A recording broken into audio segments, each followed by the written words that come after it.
Friends, I trust that you've had a great weekend.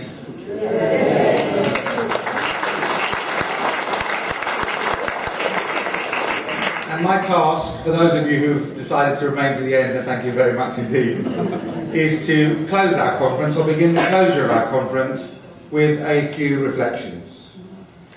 And the two words that I'm going to use in my reflections, at the beginning at least, are to celebrate and to see what we have achieved. I last spoke to Biennial 6 years ago, and I promised a number of things. I promised first that the Montague Centre would only do what could be done, what couldn't be done, what needed to be done collectively. In other words, what our constituents could do better than we could do individually, we wouldn't seek to do, but we would try to do those things which our constituents said were better done collectively. I also said that whatever we tried to do, we would do as effectively and efficiently as possible. And I further acknowledged that a community success is a liberal Judaism success, and a liberal Judaism accomplishment is a community success. In other words, we are both in this together. For all of us, the last couple of years have not been easy.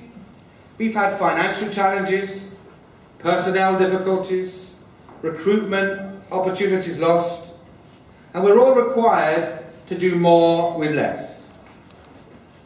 And yet, in spite of that, I do want to report some things to you, some of which you know because they affect your own communities, and some of which we're doing nationally.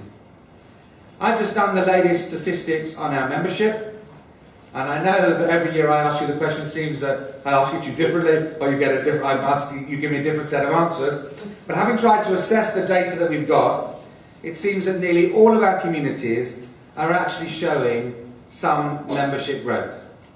Whether that be small, and in some cases dramatic, and whether you're the 1700 LJS or small communities in Crouch End and Wessex, virtually all of our communities, the overwhelming majority, are showing numerical success.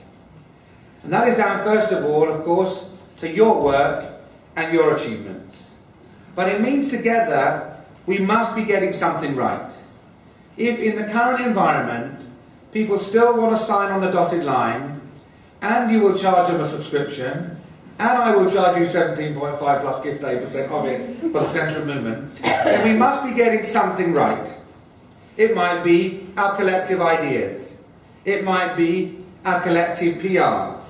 It might be that people are just sympathetic to us. It might be that the services in the widest sense you provide are what they need or what they feel they need. But the truth of the matter is, if we are showing growth in the overwhelming majority of our communities, then together we're doing something right. I also asked our staff, to just commission a list of some of our achievements in the last 2 years.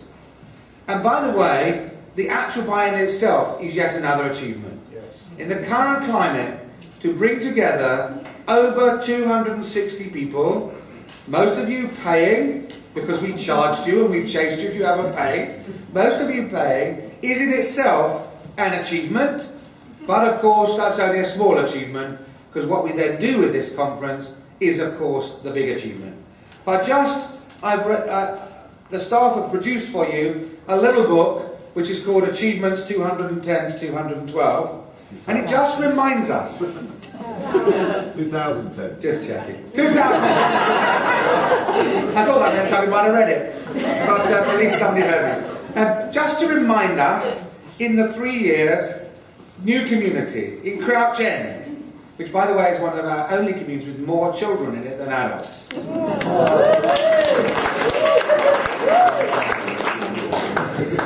Wessex, North Herts, 3 new communities in 2 years. And I'm not going to go through this achievement because they're there for you to see. But LJY Next has taken nearly 400 people on its Kadima summer camp. 150 people joining Machane Aviv. 80 on Israel tours. 45 in Europe. 14 studying on year schemes. All of whom then become our own youth workers and some of the youth workers in your communities. 165 people through, yes, it's now called a baked in, through our rabbinic conference, now our baked in. additional land at Edgerebury and Cheshire for us to be buried, because one day we do have to be. A student chaplain, student workers, and I could go on and on, but later Tefillah. Our speaking out on equal marriage, on Zionism, on assisted dying, on the living wage, on organ donation. All of these are our joint achievements, and we need occasionally to remind ourselves to celebrate in our achievements and not be so polite that we don't actually sometimes say, we have done some damn good stuff.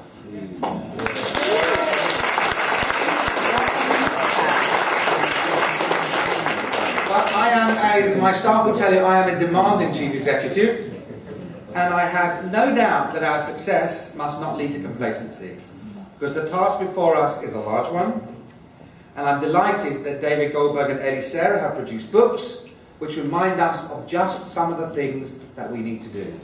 If you have David Goldberg and Ellie Sarah in your rabbinate, there ain't no room for complacency. And that applies also to so many of our other rabbis, all of whom have taken such a great part in this conference, and to whom I made a tribute a little while ago. But what are the types of things that we ought to be looking at? And I know, and some of these are rabbinic conference projects, some of them are lay officer projects, some of them are Montague Centre staff projects, and most of them, of course, are joint projects. But we have to now look, as David Goldberg and Eddie Sarah and others have reminded us, about our theology. Our theology, which has to be, as David Goldberg said, respectful to our past, but intellectually coherent. And we need that new theology which the Rabbinic Conference is working on, and we will then need it reflected in a new liturgy. We need, as we've had hinted by Alex from Oxford and others, a review of our inclusion and our outreach policy. And we need to understand what inclusion is really going to mean, and I look to Brighton and other communities to lead the way in reminding us about what inclusion is going to mean as we move through this century. And we're going to have to redouble our efforts to touch the hearts and the minds of the unaffiliated and of non-Jews. So if it sounds so easy, what is it that holds us back? I make no apology for saying to you that finance does hold us back. That does not mean that your communities have not been generous. It does not mean that our individual patrons have been generous. But it is for that reason that we have launched our Friends of Liberal Judaism scheme. This is not to divert money from your communities. We want people who've already been generous to your communities to consider whether they could make an additional contribution to liberal Judaism on an individual basis. And we also want to send this out to people who we know are sympathetic to us, but for family or historic or other reasons feel unable at this point to sign on to join a community. And our target in the first year is 100. Our target within 3 years is 1,000. And I don't need to tell you what 1,000 people contributing £500 a year per annum, which is about £40 a month, would enable our movement to do. I'll tell you what it will enable us to do, because it says so in the leaflet, by the way. It's about community development. It's about bringing students and young people services to even more communities. And it's about assisting our young people and our students in particular on their campuses. All areas where we're currently investing some of your money, some patrons' money, but where actually we could do a lot more with the money, provided we spent it wisely. And I don't think I have many challenges, but when we are spending your money, we're spending it wisely. And the evidence for that is that we've had support each year for our budget, and for each year we're giving you more and more information about what we're doing with your money.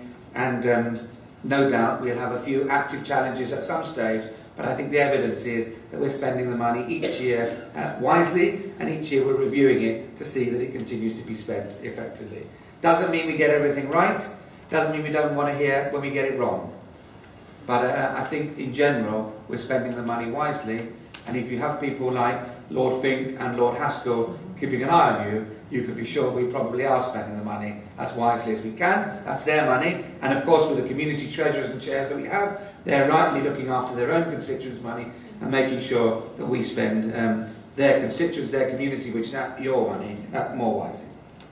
But there is one other thing that I want to draw to your attention, which I think is not about finance, but I think which is holding us back. It is about understatement of and under celebration of our achievements. We just are not very good at celebrating our achievements and telling people about them. And I just ask you to reflect when you look at the Jewish Chronicle. And by the way, we've done pretty well in the Jewish Chronicle. Look last week when there were pictures of Sidorim. See how many of them were from liberal synagogues. And I'm proud to say that, considering, you'd have thought we had 80% of the community under our belt when you saw the number of pictures of it. I think it was the Sidorim, one of the things in the Jewish Chronicle. An example, by the way, of where you are cooperating with us in raising our profile. You send us pictures, we insist the Jewish Chronicle publish them. It's really as simple as that.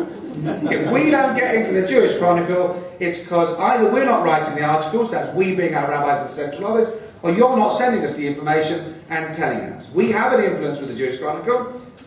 Don't tell it too loudly. We have an influence with the Jewish Chronicle, and we want more of your material so that we can publicise what we're doing.